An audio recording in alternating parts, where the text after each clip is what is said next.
Ok, buenas noches, clase de Zohar, Parashat Mishpatim. Esta porción, primero que nada, aparece exactamente después de la entrega de la Torá en el monte Sinai.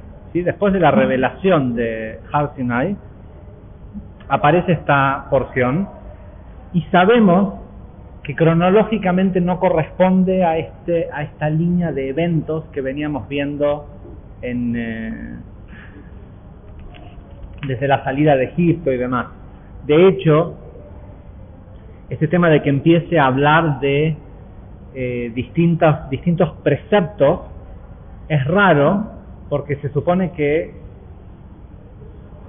inmediatamente después de la revelación de los 10 enunciados en el monte Sinai, a Moshe lo llamaron a que fuera a 40 días y 40 noches al monte a recibir la Torá. En realidad ni siquiera a recibir la Torá, sino a recibir las tablas. Con lo cual, el hecho de que llegue esta porción aquí, a empezar a entregarle a Moisés preceptos, no tiene mucho sentido. Y una de las explicaciones es que no está en orden cronológico, es decir, esta porción podría ir en cualquier otro lugar un poquito más adelante.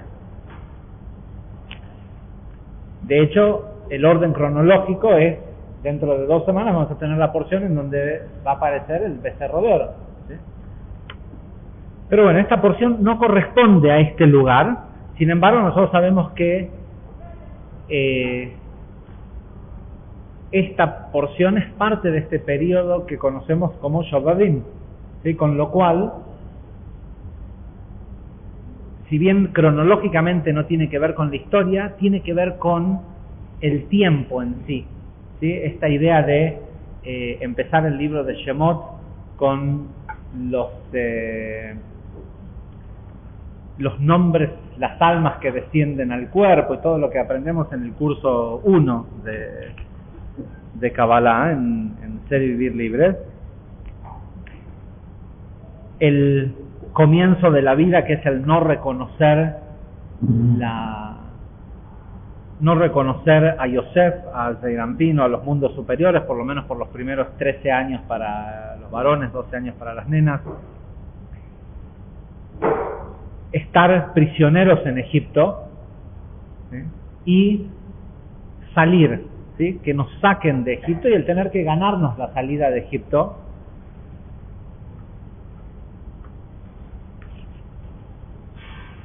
Es difícil, a lo mejor es por el paso de la Bimá atrás que no...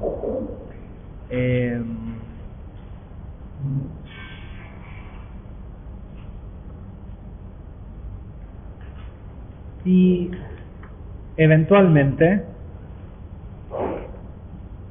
ser liberados de ese Egipto, e inmediatamente después de la corrección de los 49 días entre la salida de Egipto y el monte Sinai, es decir, la corrección que nosotros conocemos como Sefirat HaOmer, que es en realidad en la vida de una persona, todo ser humano pudiera hacer en un solo año de su vida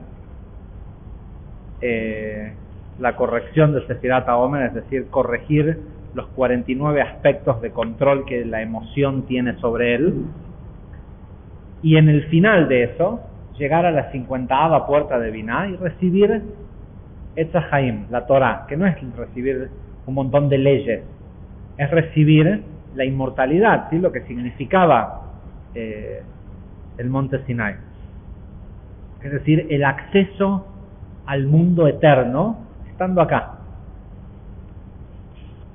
El mundo eterno es la energía que hay detrás de las cosas y no las cosas.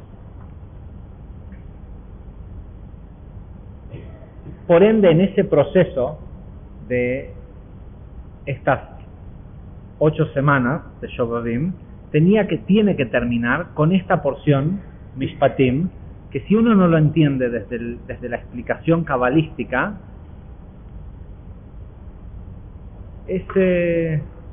algo totalmente obsoleto, algo que uno no debería ni siquiera, si uno tomara la Torá como un compendio de leyes para la vida diaria, pudiera decir, ok, esta semana no hace falta ni que estudiemos Torá, ni que vayamos a escuchar al templo la lectura de la Torá el sábado a la mañana, porque no tiene sentido para nuestras vidas.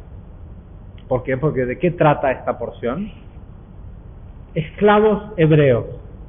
¿Sí? Las únicas que tienen esclavos hebreos son las esposas hebreas. ¿Sí? Esas son las únicas que hoy en día todavía conservan un esclavo hebreo. Si no, no es algo común en la vida diaria. Dice, y estas son las, y acá ya empezamos con una dificultad. ¿Cómo lo traducen? Dice, Ve'ele mishpatim, y estas son las sentencias, quiere decir en hebreo mishpatim. Mishpat es juicio, ¿sí? Mishpatim, sentencias o juicios. ¿Cómo traducen acá? Estas son las ordenanzas que expondrás ante ellos, los israelitas. Dice, si adquieren un esclavo hebreo, trabajará 6 años, pero el séptimo año, acá dice el séptimo año, en hebreo no dice el séptimo año, dice, pero el séptimo saldrá libre. Si entra soltero, saldrá soltero. Si entra casado, saldrá casado. Es decir, se lleva a la esposa, pero si entró soltero y se casa con alguien mientras era esclavo y sale libre, no se puede llevar a esa esposa. Si su amo le proporciona una esposa y ella le diera hijos o hijas, la mujer y los hijos serán propiedad de su amo y él saldrá solo.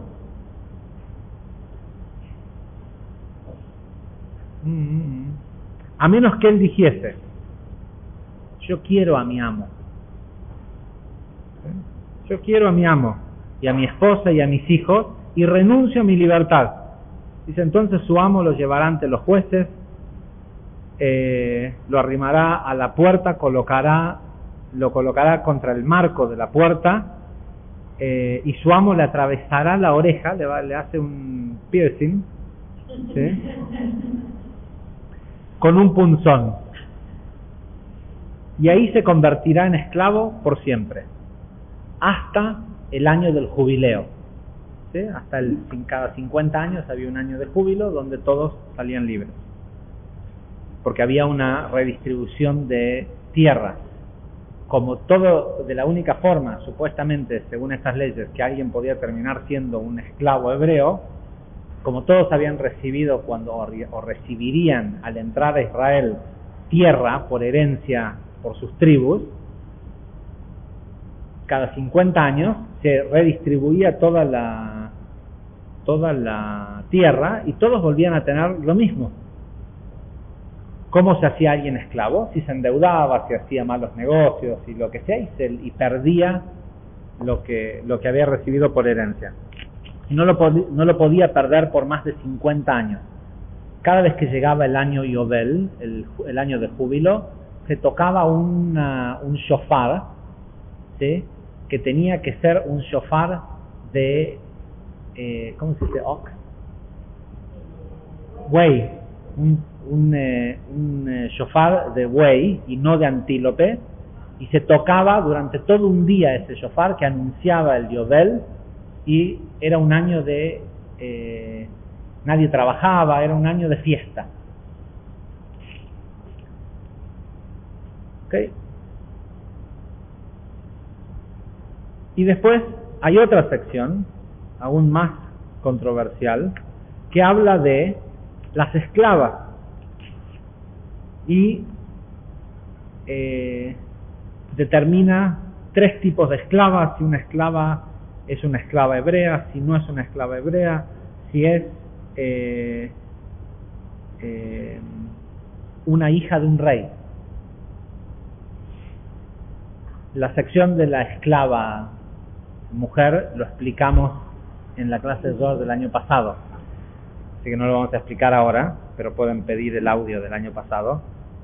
Estas 3 tipos de mujeres se refiere a 3 tipos distintos de alma o de vasija, por eso la connotación de que es mujer, ¿sí? Sabemos que siempre lo femenino tiene que ver con aspecto de vasija. Y obviamente ya nos da de pensar de qué está hablando si las esclavas mujeres son 3 tipos distintos de alma dentro de posiblemente una misma persona. ¿De qué habla la primera parte? El Zohar en la parashá de esta semana empieza diciendo, versículo 1, Rabbi Shimon abrió la discusión diciendo, de Ele Mishpatim, y estos son las sentencias. Shemot 21.1. Y Rabash Lag hace una nota de pie de página que dice: es importante entender que en la elección de las palabras en arameo que Rabbi Shimon eligió para decir, para referirse a Mishpatim, elige la palabra juicios y no ordenanzas, ¿sí? No es que te obligo, Dios le dice a la gente, te obligo de que si compras un esclavo hebreo así lo tenés que tratar. Nada que ver con eso. Dice, estas son las reglas concernientes a la reencarnación. Mejor dicho, las sentencias que un alma recibe cada vez que encarna en este mundo. Y cada vez que encarna en este mundo es sentenciado de acuerdo a sus actos castigables, ¿sí?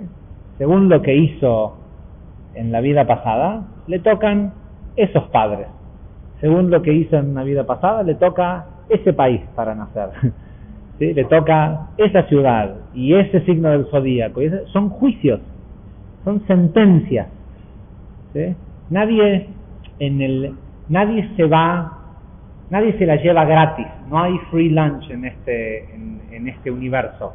Y no hay, y en la verdadera línea de la corrección del tiempo, de la corrección de un alma, una vida en la vida de un alma no es nada. Para nosotros es todo, porque es lo único que nos acordamos. Pero para un alma en sí, una vida no es nada. Entonces, en la siguiente vida le toca lo que sea que dejó inconcluso en esta vida. Vos pensás que sos un vivo porque no le hablas a tu madre, ¿sí? Te va a tocar la misma madre el año que viene, la vida que viene. ¿Sí? O sea, vos, si no lo enfrentás y lo corregís, en la siguiente vida te va a volver a tocar el mismo tipo de situación, el mismo tipo, o peor aún, va a ser tu hijo, ¿sí? O tu hija. Y él y ella o ella no te va a hablar por teléfono, ¿sí?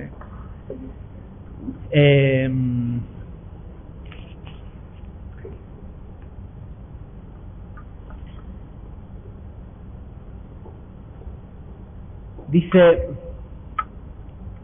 y hoy en realidad esto lo explicamos siempre, todos los años en el comienzo de la clase de Mishpatim, porque puede pasar que esté alguna persona nueva que no sepa que de lo único que habla Mishpatim es de las ruedas del alma y no de nada que tenga que ver con esclavos, o todo que tiene que ver con esclavos. Aquel que estudia Kabbalah en Kabbalah aplicada, lo primero que aprende en el curso inicial es que nuestro alma es esclava, ¿sí? Nace esclava, ¿sí? El esclavo hebreo que nosotros tenemos es nuestro alma. La gran pregunta es ¿por qué hacer la distinción de decir un esclavo hebreo? ¿Sí? ¿Cuál es la diferencia? ¿Por qué no decir un esclavo? Cuando sabemos que la ley, la halajá, le dan los mismos beneficios al esclavo no judío. Si fuera esto en relación solo a leyes de cómo manejar a un esclavo. Aparte hay otra cosa que es sumamente notable es que las leyes de cómo manejar a un esclavo no se parecen a nada de lo que nosotros conocemos como la esclavitud. La persona cae como esclavo por sus deudas y el amo solo tiene derecho a llevarse del esclavo su trabajo, ¿sí? Porque es la forma en cómo se lleva trabajo pero no le paga sueldo, entonces así es como recupera su deuda. Después, las leyes del amor al prójimo como a sí mismo aplican especialmente. Hay ciertas, en la ley judía, hay especificaciones aparte para las leyes de convivencia con un esclavo. Para que tengan una idea, la halajá dice que si el esclavo y el amo salen de viaje y se hace de noche y tienen que dormir y hay una sola almohada, el esclavo debe dormir sobre la almohada y no el amo, ¿sí? Porque no debe, el amo tiene que tener cuidado de no quitarle ninguna otra cosa que no sea su salario, ¿sí? Porque si no le empieza a crear una deuda kármica al amo. Entonces, ¿de qué me sirve tenerlo a este tipo de esclavo si me está arruinando la vida? Cada vez que le pego un latigazo me arruina la vida, cada vez que le saco la almohada me arruina la vida, ¿sí? La parte kármica que le genera un amo maltratar a su esclavo, ¿sí? Porque no le da en realidad ningún beneficio y no es parte del intercambio del por qué adquirió un esclavo. Entonces, ¿para qué poner tanta regulación y tanta cosa todo esto? Es porque está hablando de nosotros, de nuestras almas y de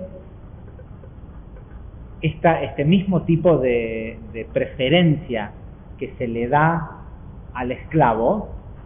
Nosotros tendríamos que darle a nuestro alma. Nuestro alma está esclava adentro de nuestro cuerpo. No ve la hora de liberarse, sea saliendo a la noche cuando duerme, morirse, la forma que sea de salir de este cuerpo, porque este cuerpo lo limita. Entonces, este cuerpo es de alguna forma lacerante para nuestro alma. Es como que lo azotara todos los días a nuestro alma. Lo que la persona tiene que empezar a pensar es ¿qué come mi alma? ¿De qué descansa mi alma? ¿Qué le gusta a mi alma? Y aunque a mí me genere incomodidad, como dormir sin almohada, tengo que proveerle eso a mi esclavo. ¿Sí? Y todos sabemos que nosotros somos mucho más el intelecto de un tirano que el intelecto de alguien que protege a nuestro alma. ¿Sí? Respecto a nuestra existencia, somos mucho más, estuvo buena esa palabra, laceradores a nuestra vida. Es más el mal que nos hacemos que el preocuparnos en darle a nuestro alma la pureza y el resguardo que necesita. Habiendo entendido esto, de todos los años agarramos otro pedacito. Esta es una parashá que es impresionante porque todo lo que el Zohar habla de reencarnación sale de esta porción. Todo lo que alguna vez estudiamos del Ari, del Ramjal, de todos estos grandes cabalistas acerca de los Gilgul Neshamot, las ruedas del alma, sale de esta parashá. Con lo cual hay muchísimo de qué hablar, pero siempre nosotros elegimos, obviamente, la peor parte, ¿sí? La divertida, eso uno puede, para eso uno se divierte haciendo otras cosas. Cuando digo la peor parte es la que menos le gusta al amo, ¿sí? Pero la que el esclavo más necesita escuchar. A ver si vale la pena leer este pedacito de acá. Ok, el versículo 2 dice: si compras un esclavo hebreo, 6 años servirá y el 7º se irá libre. Rabbi Shimon dijo: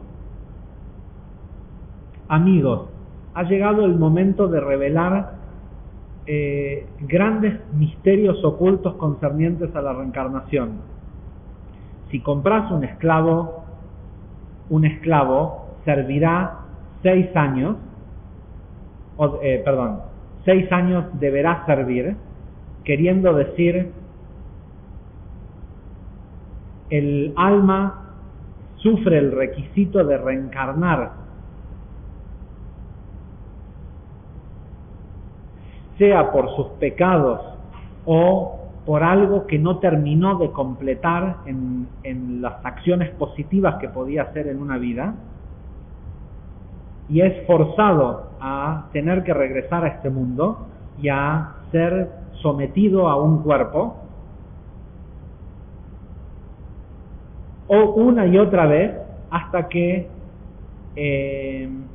termine lo que se le ha puesto como trabajo.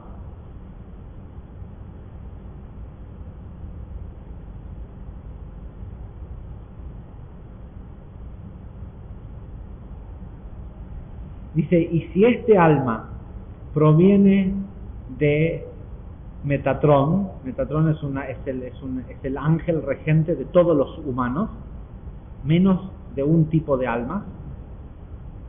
Si esa persona que reencarna proviene o está bajo la regencia del ángel Metatrón, que es Enoch, ¿sí? El famoso primer gran sabio de la metafísica en el mundo, es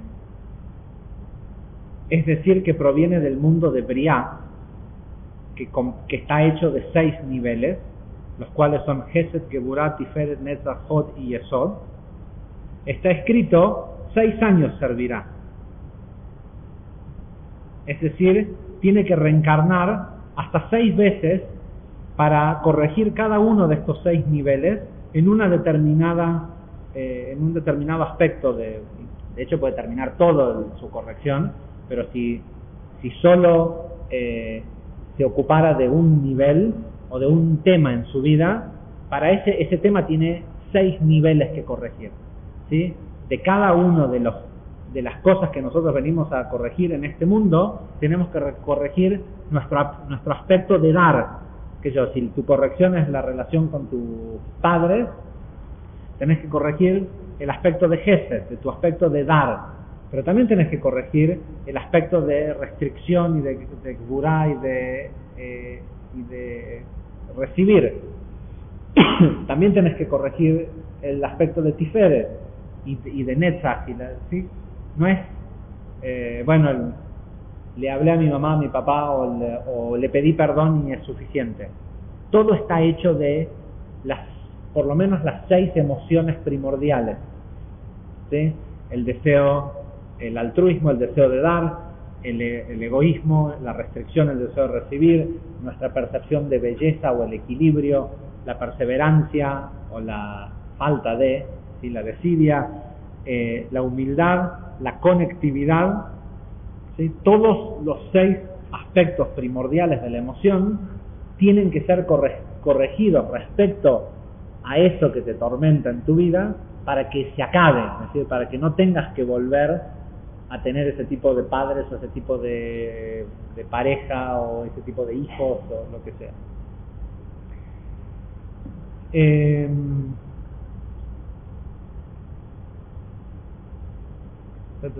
Okay. Dice, pero si el alma es del aspecto de la Shejinah, la cual tiene que ver con el número 7, queriendo decir Malhut de Atzilut, es decir, nosotros sabemos que las almas de ese pueblo que llamamos Israel, que es en realidad la gente que tiene deseo por la espiritualidad en el mundo, y el que no lo tiene, no lo tiene, no importa cuánto vos le quieras machacar que lo tenga, no lo va a tener, ¿sí? Porque vienen de otro lugar, de otro nivel de alma, son solo criaturas, porque vienen del mundo de Briá, que es el mundo de creación, y del mundo de creación solo la única emanación que hubo, o de almas que emanaron de Briá, son criaturas. No quiere decir de que no sean buenas personas y de que sí, pero no tienen deseo de crecimiento espiritual. Sin embargo, hay otro tipo de almas, una 70ª parte de las almas, o por lo menos una de las 70 naciones, que son las almas que provienen de Atzilut, ¿sí? Del mundo de la emanación, del pensamiento. ese aspecto de provenir de el lugar pensante del todo,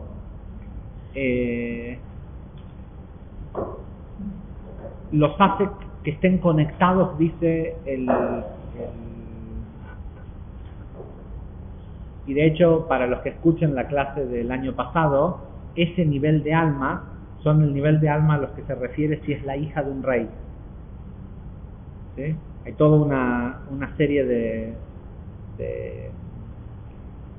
restricciones de lo que se le puede dejar hacer y no, si puede ser que cayó en esclavitud, pero es de la realeza, ¿sí? Es la hija de un rey. Eso se refiere a las almas que provienen de Atzilut. Dice, las almas que provienen de la Shejinah, es decir, de Malhut de Atzilut, que es el nivel séptimo de Gesed, Gvurah, Tiferet, Netzachot y Yesod de Atzilut, ¿sí? Es el séptimo lugar. De ellas está escrito, o sea, de las otras está escrito 6 años servirán. Y ahí hay un punto, dice Rabbi Shimon. Hasta ahí tendrías que poner un punto, porque la frase que dice y en el séptimo saldrán libres, no dice en el séptimo año como tradujeron acá, dice las del séptimo o los del y el séptimo saldrá libre. ¿Quién es el séptimo? El séptimo es el alma que proviene de Atzilut. Las almas que provienen de Atzilut tienen derecho a salir libres.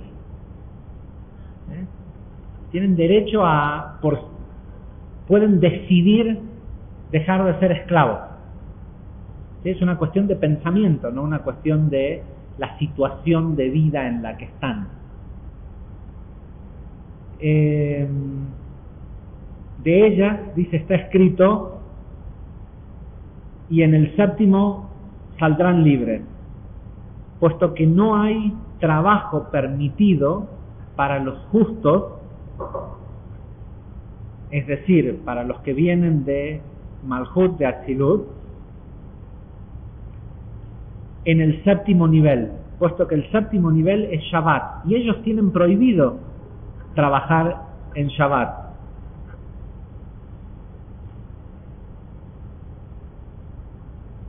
Dice, por eso, el alma que es esclavizado en un cuerpo, pero que proviene de ese lugar, es al que el mandamiento se refiere y dice,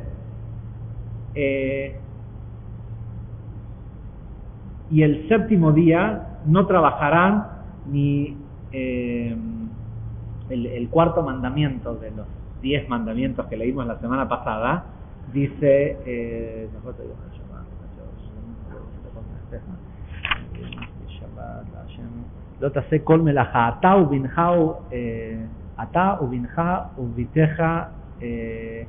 incluso dice Vegeareja, Asher Vishareja, y los convertidos que estén en tu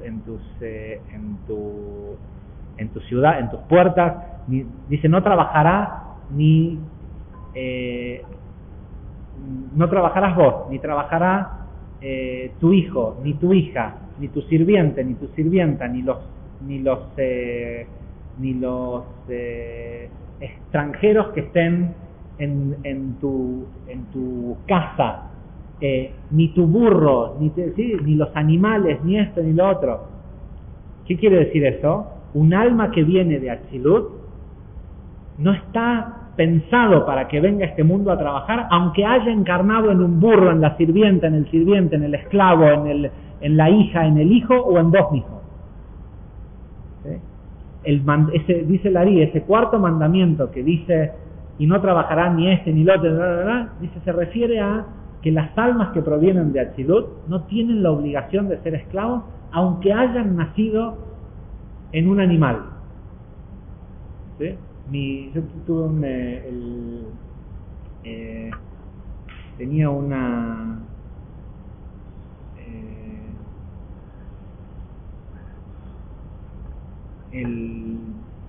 ¿cómo se explica la relación? El abuelo de mi primer esposa,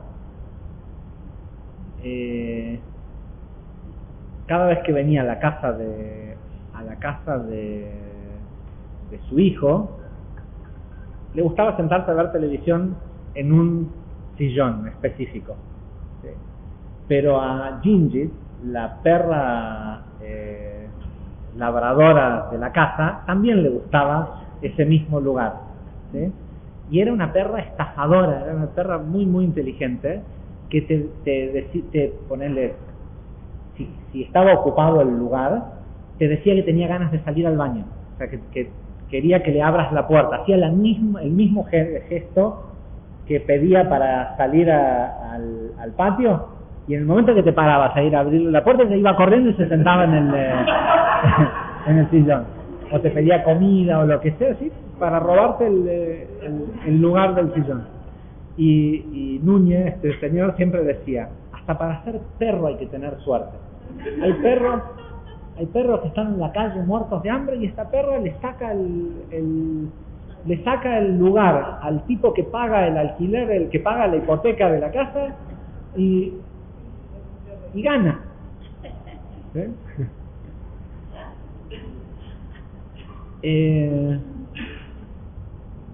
Y ahora vamos a una sección que escogí del Ari de esta semana, que también hay muchísimo escrito, pero esto primero hay que tenerlo en cuenta, ¿sí?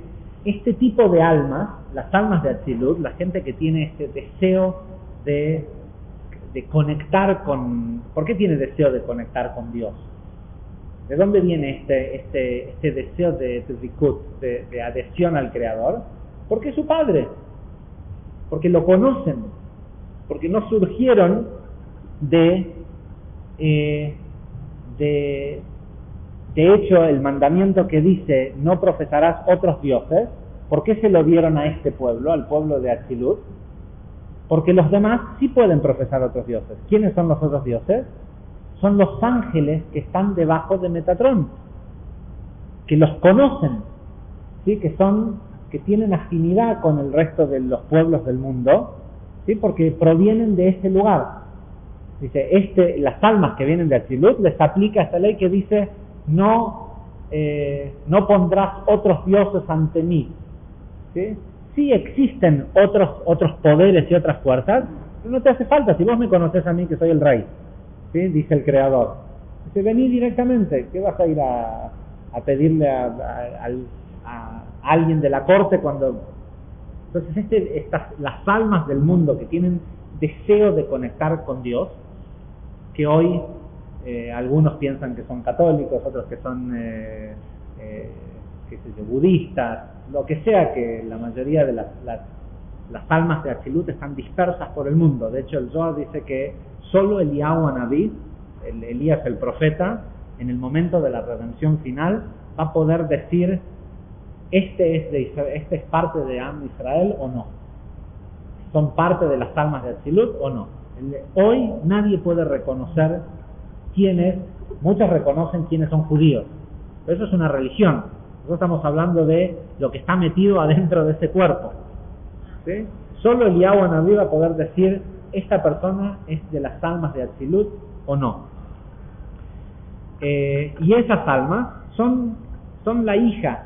Siempre nosotros respecto al Creador somos mujer, porque somos la vasija, y el Creador es lo masculino, que es lo que llena la vasija. Entonces somos la hija del rey, y la hija del incluso dice que la hija del rey no puede servir a nadie más en la casa la ley es que una mujer sirvienta que llegó a ser sirvienta porque llegó a ser esclava, no es la esclava de toda la casa. Un esclavo ¿sí? Tu papá compra un esclavo, le podés decir haceme la leche chocolatada, ¿sí? No, si es una hija del rey, no, porque también porque son estas limitaciones que tienen que ver con caíste en esclavitud, ¿sí? Sos un alma de Atzilut, ok, caíste en esclavitud. La mala relación de pareja es un tipo de esclavitud, ¿sí? O te endeudaste o hiciste un mal negocio con quien te casaste o con quien te asociaste o con quien lo que sea, que la situación, o te enfermaste, caíste en un tipo de esclavitud, ¿sí? Porque endeudaste tu cuerpo, ¿sí? O la salud, o a lo que le tenías que hacer restricción, y estás en esa en esa prisión. Bueno, pero sos solo prisionero de eso. No dejes que se te extienda, ¿sí? Si pagás eso, pagás la deuda, salís libre. A menos que digas, yo amo a mi amo y a los frutos y a la esposa que me dio y los hijos que me dio. ¿Sí? Hay mucha gente que en cualquier momento, desde el estado mental, puede liberarse de la situación en la que está, pero siente que esa situación le da ganancias y dice, yo amo. Y en el momento que la persona declara ante los jueces, ¿quiénes son los jueces? Declara, yo amo a mi amo y me gustan los frutos que me dio la mujer y los hijos y esto y lo otro, dice, entonces es esclavo para siempre. No hay nadie que pueda liberar a una persona que adora ser preso, que adora estar preso. No hay ley, nada de la Torá ni de esto y lo otro que le sirva para liberar a una persona que dice, ay, cómo me gusta esta clipa, ¿sí? Esto que me hace mal. No hay forma, no hay nada externo que lo pueda liberar. Existe Pesaj, pero bueno, también hay que querer conectar con eso y nadie se libera en Pesaj de algo que disfruta. ¿Sí? Habiendo dicho todo esto, vamos a la Ari. Lo cerré. Perdón un segundo porque lo mandé.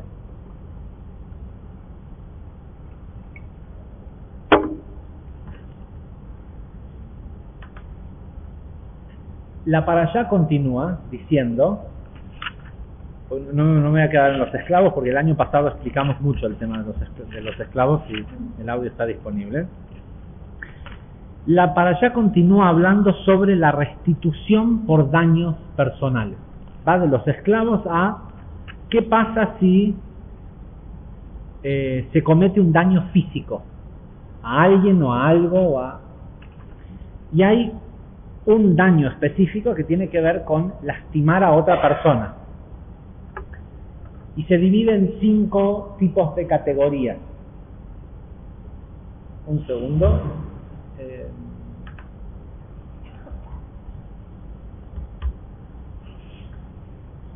Archivo.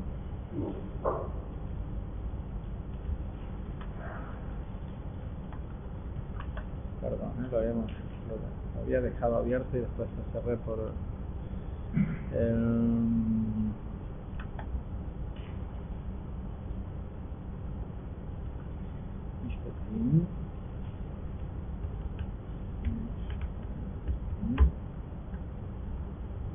Ok.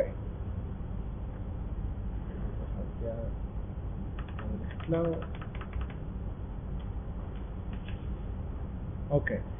Hay una serie de daños que puede... No, 4, perdón. Está dividido en 4 que tienen que ver con si cavaste un pozo y no... Son todos temas de negligencia. Y el hecho de que no existe la negligencia en realidad. O sea, lo hablamos en Shabbat. La persona tiene que cuidar y por eso esta porción no está en orden, porque si se acuerdan lo que dijimos en Shabbat, con el enunciado no matarás, era imposible que pudieras hacer algún descuido. Pero esa parashá proviene de después, de cuando hizo falta darles la Torá escrita en 613 mitzvot, 613 preceptos, porque no pudieron sostener la conciencia de la Torá sola en los 10 enunciados. Entonces, una vez que se vio que, bueno, a esta gente, si querés que tengan conciencia solo, terminan haciéndote un becerro de oro, hay que dárselo detallado, aparece el tema de los causales de muerte o de daño por negligencia. Y uno es si hiciste un hueco y te olvidaste de taparlo y se cae alguien y se lastima. Otro es si tu buey lastima a alguien. Si tu buey, ¿sí? Esto para la gente que lo escucha desde México, estamos hablando del de un animal que tira un arado y no de tu novio. En México se acostumbra a decir de tu güey, no, pero es una deformación de tu, okay. La persona que se pelea con alguien lo golpea y lo lastima o lo mata, o un descuido que cause un fuego y ese fuego hiera a alguien. Ahora, de estos cuatro, y el Ari explica que cada uno de estos tiene que ver con los cuatro arquetipos de Hesed, Gvurah, Tiferet y Malhut: Abraham, Isaac, Jacob y David. El que corresponde a Isaac, que es el segundo, que es el güey, ¿qué culpa tengo? ¿Qué es? ¿Porque es mío nada más? ¿Alcanza para que si mi güey lastima a alguien, yo tengo que pagar restitución? ¿Sí? Si no, yo puedo hacer un pozo y dejarlo abierto. Yo puedo hacer una terraza, ponerle una escalera y no ponerle barda. Yo puedo prender un fuego, puedo pelearme con alguien, y golpearlo. ¿Pero qué tengo que ver con el güey? Yo le digo al toro o al güey, lastima a tal persona. No solo eso, dice, sino que respecto al güey hay 3 tipos de herida que el güey puede ocasionar. Y estas son: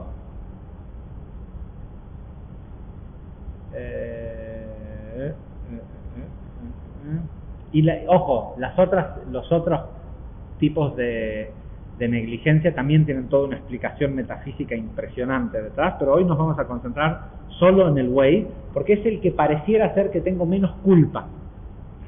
¿Sí? Es lo que pasó, fue un accidente, yo no tengo nada que ver. Ok, el güey puede lastimar de 3 formas.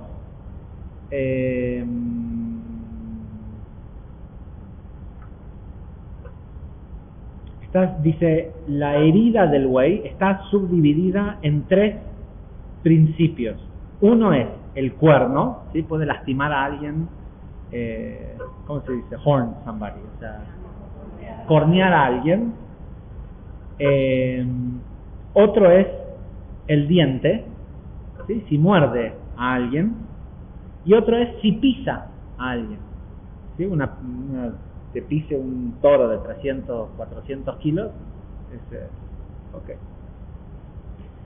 Dice, tenemos que tener en cuenta, dice el Ari, que las iniciales de estas 3 palabras escriben la palabra sheker, mentira.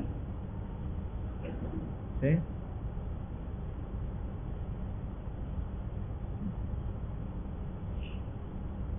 Porque después de todo, son en sí una forma de una manifestación del mal.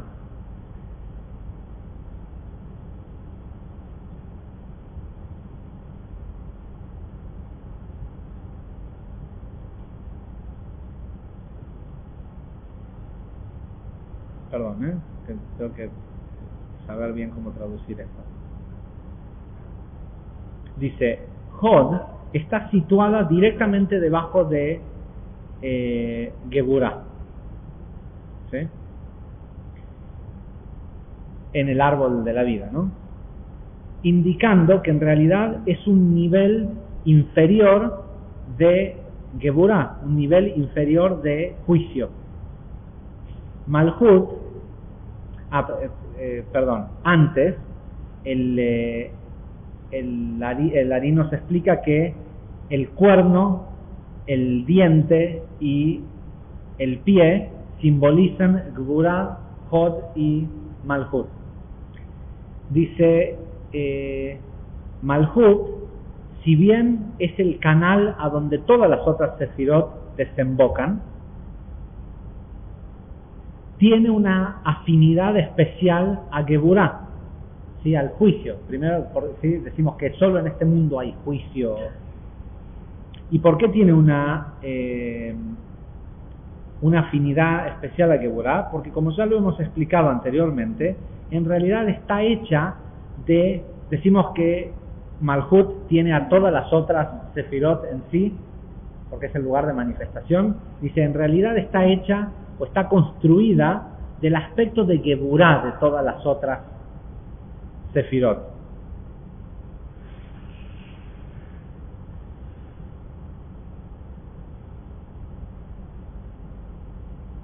La totalidad del mal representado por el Wei es la mentira.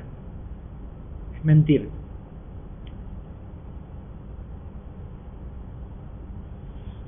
Dice, y ahora procederemos a analizar los derivados del Wei. Dice, el cuerno corresponde al nivel de Malhut. ¿Qué hora es? Okay. El cuerno corresponde al nivel de Malhut. Y es por eso que en el año de jubileo se debía tocar, para que todos salgan libres de la esclavitud, se debía tocar un cuerno de Wei.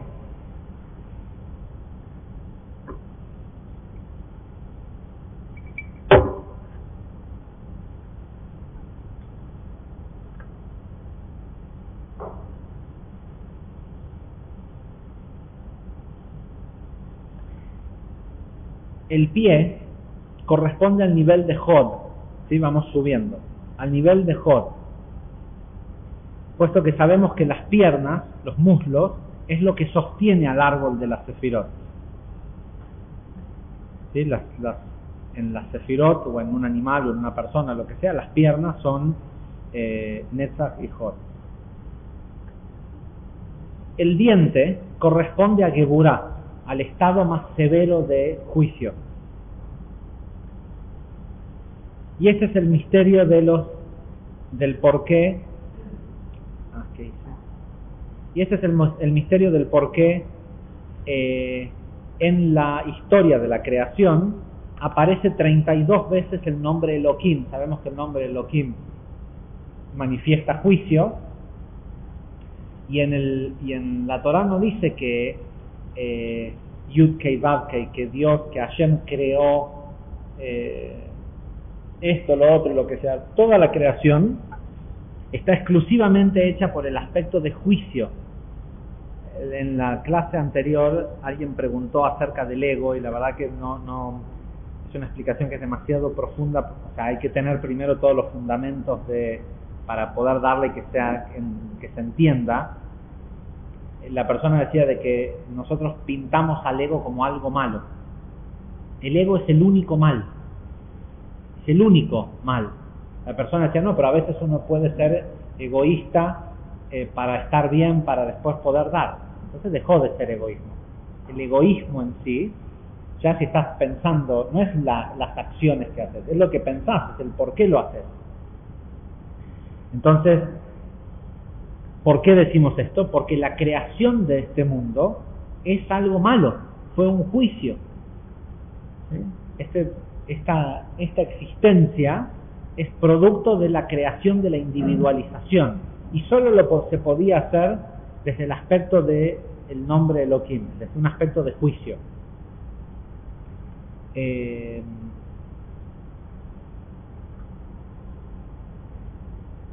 Okay, esa es la razón por la cual el nombre Elohim es mencionado 32 veces en la creación, y es el principio correspondiente a Geburah, a que este mundo físico de Malhut tiene más afinidad con Geburah que con cualquier otra cosa. Dice, y esta es la razón por la cual tenemos 32 dientes. ¿Sí? Porque parte de lo que nosotros hacemos cuando masticamos la comida y todo esto, rompemos los 32 aspectos de juicio de Geburah y conectamos con los 32 caminos de los 32 caminos de Jochma. ¿Sí? Sí, la corrección de lo físico, ¿sí? Porque si se acuerdan en Rosh Hashanah, entre Rosh Hashanah y Simchat Torah, decimos que cada vez que hacemos hamotzi, hay que masticar 32 veces el pan, ¿sí? Y la meditación es que estamos rompiendo nuestro ego y conectando con los 32 caminos de la misericordia, ¿sí? Por eso tenemos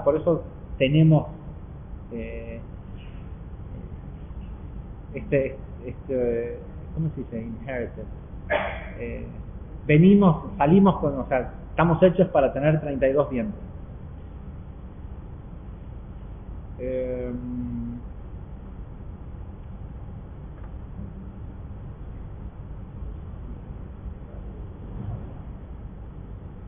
Quiero llegar a un lugar específico. Sé que estoy salteando un poco de las technicalidades. Ahora entendamos lo siguiente, dice el Ari.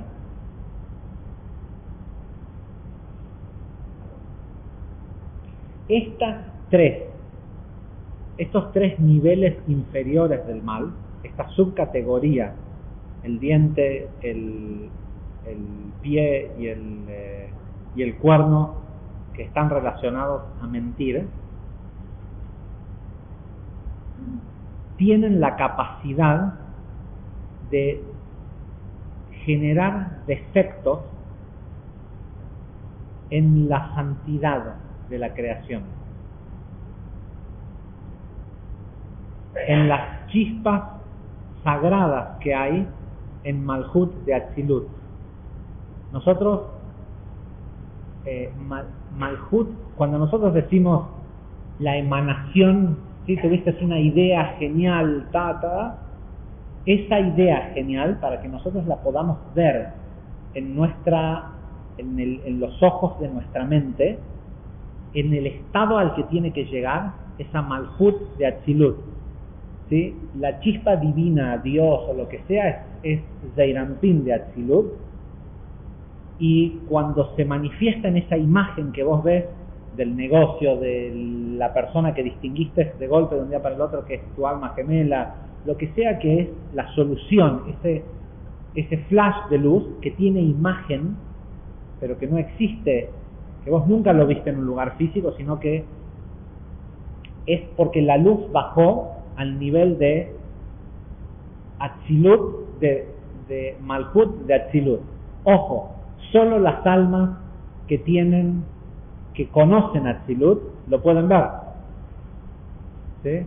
Si vos le tratás de explicar todo esto a una persona que no proviene de Atzilut, te va a decir, a mí nunca me pasa de tener esas, ¿sí?, esas grandes ideas o no me pasa. No, pero hace este ejercicio y hace lo otro y hace... De hecho, si te fijas, a la mayoría de la gente del mundo no le pasa. La mayoría de la gente del mundo viene a este mundo a hacer mucho trabajo físico, ¿sí? Y hay otros que vienen a hacer muy poco trabajo físico. ¿Por qué? Porque son de los esclavos estos, que aunque encarnen en un burro, es el burro que tiene suerte, que lo pintan de cebra para sacarse fotos en la plaza. ¿Sí? ¿Nunca vieron eso en los países latinoamericanos, que agarran burros y los pintan de cebra? ¿No? Ah, es muy gracioso. En Guatemala, en México se ve mucho en las plazas, agarran un burro, lo pintan con blanco y lo hacen cebra, entonces te sacas una foto con la cebra.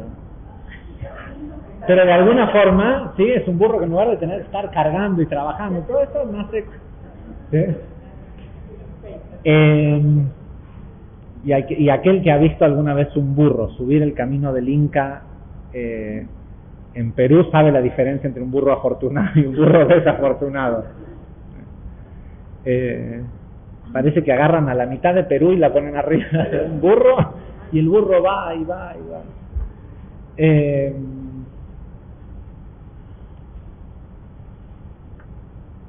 Sin embargo, dice, y obviamente todo lo que el Ari habla y todo esto es información, es data que solo se le puede hacer download a un alma de Atzilut, ¿sí? Por eso ustedes están acá y todo el resto de la gente no.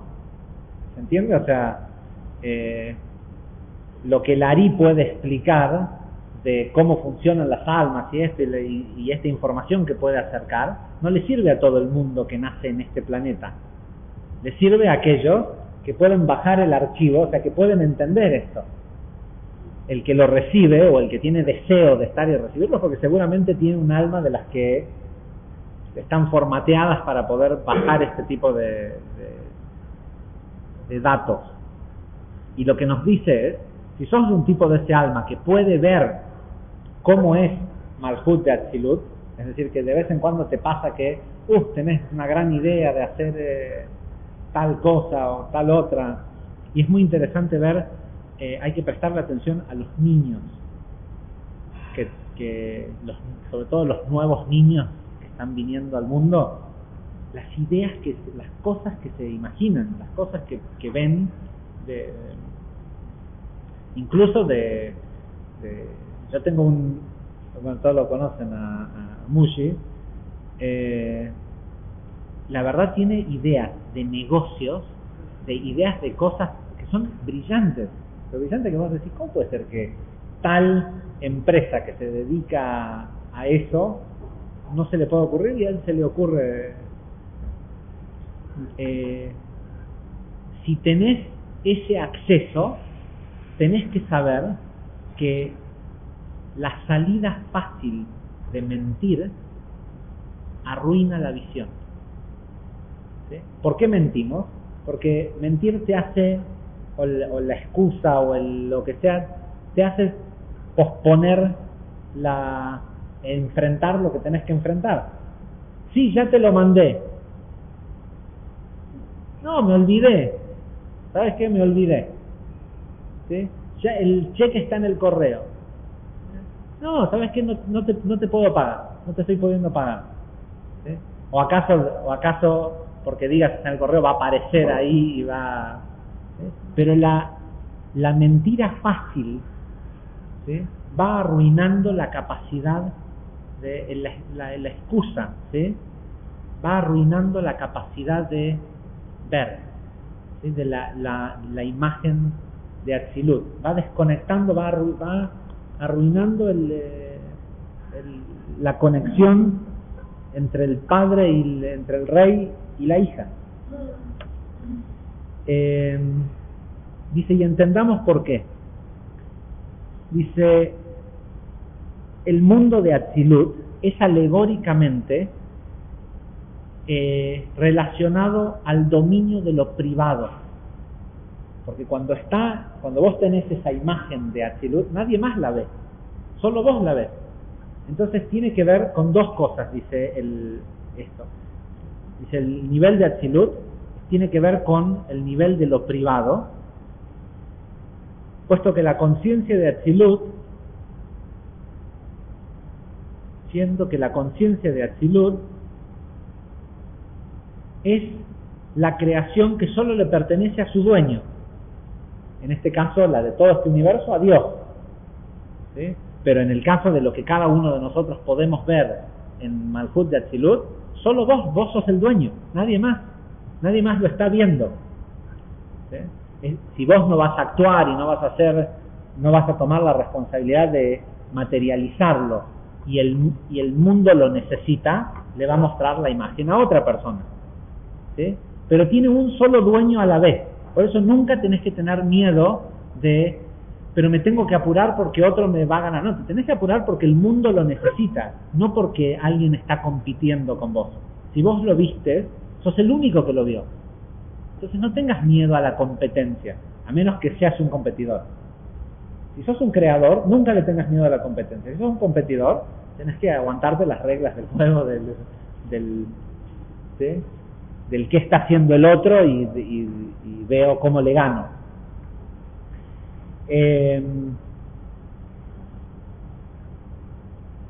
Estos niveles más bajos del mal, que vienen de Gvurah, Hod y Malhut, tienen que ver alegóricamente con el nivel con el dominio de lo público.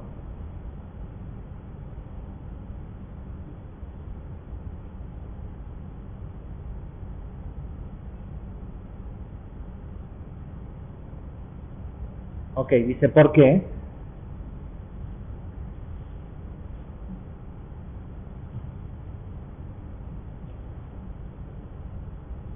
Porque solo cuando las cosas bajan a este mundo existe el dominio de que algo pueda existir independientemente de mí.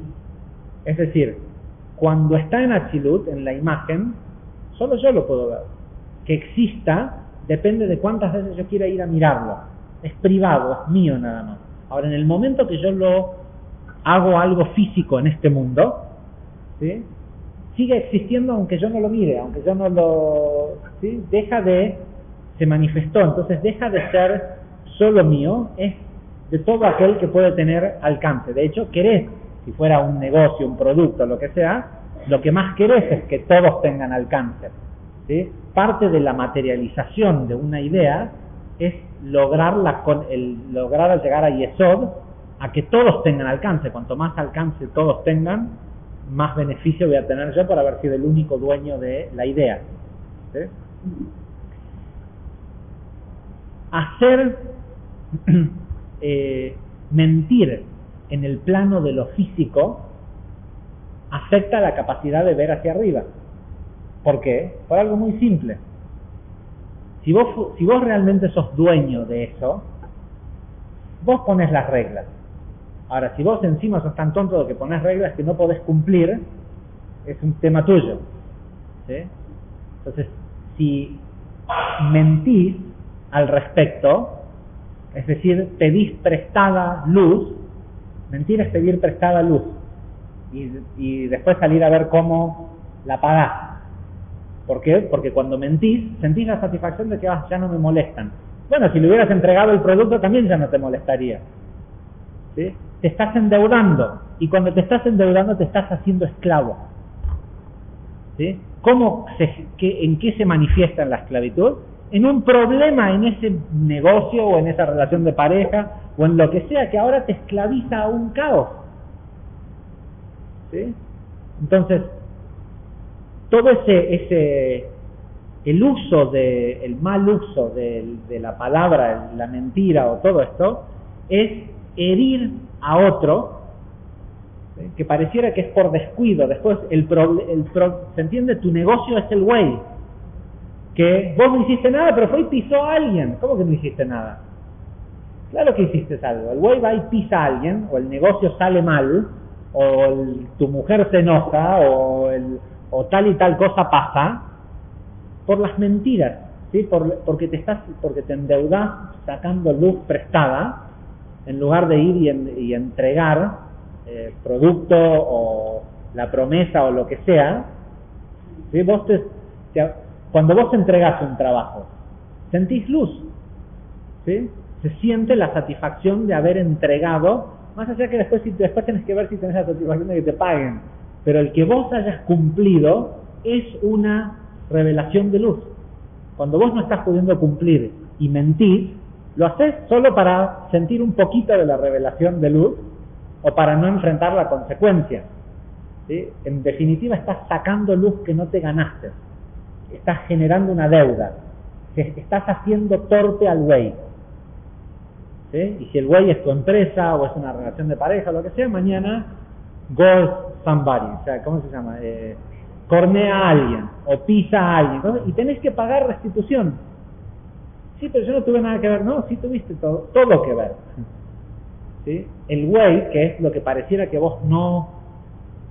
es tuyo, pero vos no tenés control porque es otra persona, es tu empleado que se equivoca y hace algo mal que genera una pérdida, ¿sí? Es tuyo igual la pérdida, pero vos no haces físicamente el costo. Lo que vos hiciste fue ser la causa. Y como producto de eso, no es bueno de que sigas teniendo grandes ideas, porque las estás manifestando mal. Entonces se daña la visión de Atzilut. La persona empieza... ¿Qué dice eso? Es la responsable del dueño. Absolutamente. Si un perro muerde a alguien y lastima a alguien, el dueño es culpable. Está en el Código Civil vos sos culpable, ¿sí? Claro, lo mismo. Si el hijo es menor de edad, lo mismo. Entonces, Entonces eso. Besat Hashem. Pero también tenemos que entender que si provenimos de este tipo de almas, salir libres es dejar de pensar como un esclavo, ¿sí? Y dejar de pensar como un esclavo y dejar de actuar como, o sea, dejar de endeudarte, es decir, ¿sabes qué? Me tapó el agua, no puedo entregar más nada, no puedo, vengan, les devuelvo la mercadería, o en la situación de familia o lo que sea, es hacerse cargo y empezar a operar desde y saber que podés salir libre. Si no, mientras sos esclavo, ¿de qué te sirven las ideas? Si no estás sabiendo bajarlo a Atzilut, estás creando más toros tontos, ¿sí? Que salgan a arruinarte más la vida. Besat Hashem, esta para allá y este final de Shobabim, que Shobabim quiere decir tontos, ¿sí? o torpes, o Shobab, ¿sí? Que termina con la letra Mem de Mishpatim, es desde Shemot hasta Mishpatim, sea Besat Hashem el fin de nuestros toros tontos y de nuestra propia estupidez. Amén. Hasta la semana que viene. Gracias.